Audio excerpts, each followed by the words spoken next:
سلام الله عليكم وتحية طيبة وطابت أوقاتكم بكل خير في آخر الأخبار العاجلة. الركراكي والسكيتشيوي يجتمعان لحسم مستقبل المنتخبين الأول والمحلي. يستعد الناخب الوطني وليد الركراكي ومدرب المنتخب المحلي طارق سكيتشيوي لعقد اجتماع مهم منتصف شهر نوفمبر من أجل تنسيق الرؤى ووضع خطة عمل مشتركة استعدادا للاستحقاقات القارية والعربية المقبلة.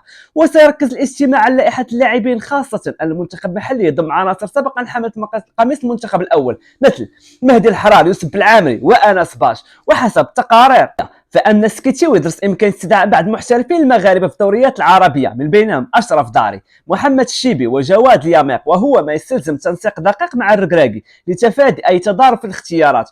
وينتظر ان يكون الاجتماع حاسما لتحديد ملامح البطل.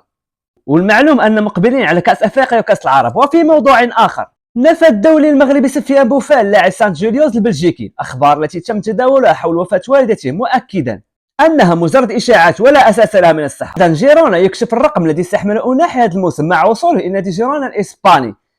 سيحمل الدولي المغربي عز الدين أناحي الرقم 18 بعد ان كان يحمل الرقم 8 مع فريق الوطني المغربي. انتقل أناحي الى جيرونا قادما من مارسيليا الفرنسي في صفقه بلغت قيمتها نحو 6 ملايين اورو مباشره بعد انتهاء الميركاتو الصيفي.